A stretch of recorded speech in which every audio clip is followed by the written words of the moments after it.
Bihar board class 12th का exam अब start होने वाला है कुछ ही दिनों में। तो हम क्या स्ट्रैटेजी अपनाएँगे, क्या तरीका अपनाएँगे कि बहुत अच्छा नंबर ला देंगे? मतलब जैसे कि देखिए बिहार बोर्ड में क्या होता है कि बिहार बोर्ड का देखिए स्ट्रैटेजी समझ लीजिए। बिहार बोर्ड में जो पीवाईक्यू होता है वो एकदम मतलब देखिए जैसे कि देख लीजिए अब कोई गेस पेपर लीजिएगा चाहे कोई भी ले लीजिएगा बुक, तो उसमें देखिएगा कि पीवाईक्यू जो है वो एक खाली नहीं, एक ही क्वेश्चन में 10 खाली पूछता है।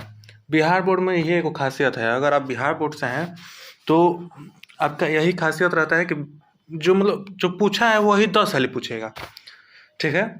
तो अब देखिए अब हम लोग अब तो नवंबर आ गया, अब कुछ ही दिनों में एग्ज़ाम स्टार्ट होने वाला है। तो समझते हैं कि कैसे अपना नंबर, जैसे कि अभी मॉक टेस्ट दीजिएगा, अभी मॉडल पेपर पर दीजिएगा एग्ज़ाम, तो अभी कुछ क्वेश्चन आएगा, कुछ क्वेश्चन नहीं आएगा। मतलब कि अभी अगर 100 नंबर का दीजिएगा मतलब टेस्ट, तो उसमें 60 या अगर 50 आता होगा तो इसको बूस्ट कीजिए। 40 भी आता है, 30 भी आता है, कोई दिक्कत नहीं है। अभी तो आएगा, क्या है कि अभी तो केवल पढ़े हैं, अभी रिवीजन करना बाकी है, अभी टेस्ट देना बाकी है। क्या तरीका रहता है कि टॉपर लोग 90-95% लाता है, तो वही आज के इस वीडियो में देखेंगे। सबसे पहले कि देखिए, सबसे पहले क्या है कि समझिए, हम लोग तो पूरा पढ़ लिए, पूरा साल पढ़ लिए। अब क्या करना है, अब रिवीजन करना है। पहला नंबर अब रिवीजन करना है। अब पढ़ना कम है, पढ़ने से ज़्यादा रिवीजन पर ध्यान देना है। रिवीजन क्या करना है वो भी बताएंगे हम।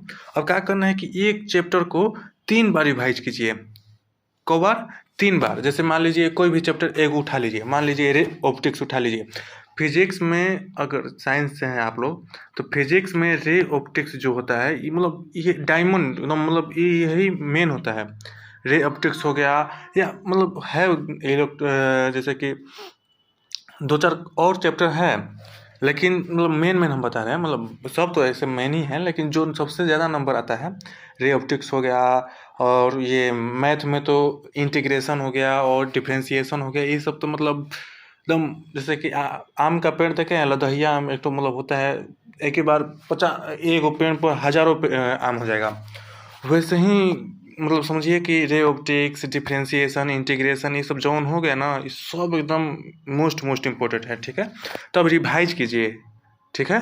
रिवाइज कीजिए। पहला चैप्टर हो गया फिजिक्स का, दूसरा चैप्टर हो गया केमिस्ट्री में हो गया केमिकल ये हेलो हेलो हेलो एल्केन और हेलो एरेंस, मतलब बहुत सारा ऑर्गेनिक में हो गया।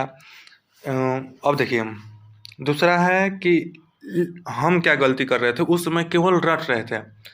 लेकिन बिहार बोर्ड में ये खासियत है कि आपको ये नहीं देखता है कि कितना आपको आता है, देखता ये है कि आप किस तरह से लिख रहे हैं। ठीक है?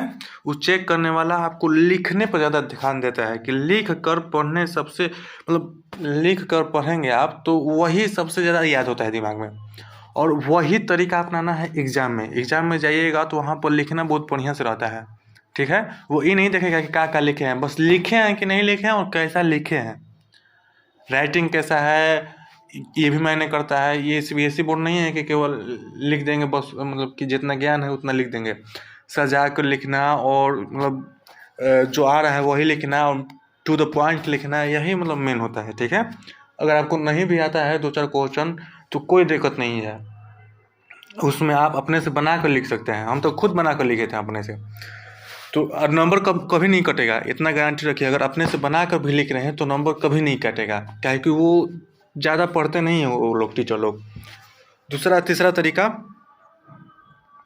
फार्मूला देखिए, हम भी अपने क्लास जब थे तो फार्मूला एक कॉपी बनाया था। उस पर पूरा फिजिक्स का कॉपी, जैसे कि मान लीजिए जितना भी फिजिक्स का हो गया फार्मूला वो सब लिख लेते थे। फिर से मैथ का हो गया, और डिफरेंशिएशन, इंटीग्रेशन, जितना भी फार्मूला है, जितना मैथ का, केमिस्ट्री का भी है, तो वो तो और ऑर्गेनिक और इनऑर्गेनिक और फिजिकल में तो ज़्यादा होता है। लेकिन ये देखिए, बिहार बोर्ड का ये खासियत होता है कि हर एक चैप्टर से कुछ ना कुछ देगा। ये नहीं है कि एगो चैप्टर से हटा देगा, एगो चैप्टर से, वो हिंदी हो, इंग्लिश हो, कोई भी चैप्टर हो। मेरे मेरे ठीक है?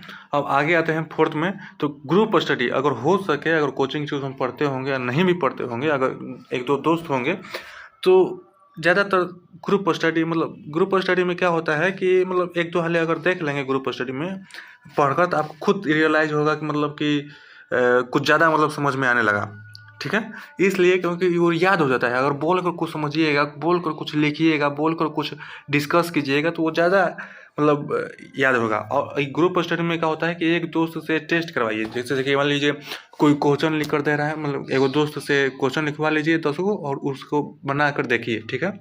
उससे क्या होगा कि माइंड पर बैठेगा कि अरे हाँ टेस्ट ले रहा है कोई। आगे आता है पाँचवा कि नींद और थोड़ा रिलैक्स टाइम ज़रूरी है, मतलब ज़्यादा टेंशन नहीं लेना है। यही 2 4 5 ट्रिक है जो कि टॉपर लोग आजमाता है। और सबसे महत्वपूर्ण बात कि जो बिहार बोर्ड का एक हमेशा से है कि इसमें क्या होता है कि इसमें PYQ सबसे मोस्ट इम्पोर्टेंट होता है। और ये तो पहला हो गया PYQ, और दूसरा हो गया जो MCQ अगर आपको शॉर्ट लॉन्ग नहीं भी आता है तो MCQ आपको अबे करेगा, इसलिए आएगा क्योंकि उसमें 4 गो ऑप्शन देता है। 4 ऑप्शनों में से 3 गो तो आप नहीं देखते देखते समझ में आ जाएगा कि अरे 3 गो ही में नहीं था। हिंदी इंग्लिश में थोड़ा सा दिक्कत हो सकता है, लेकिन फिजिक्स और ये सब साइंस में तो कोई दिक्कतें नहीं होगा।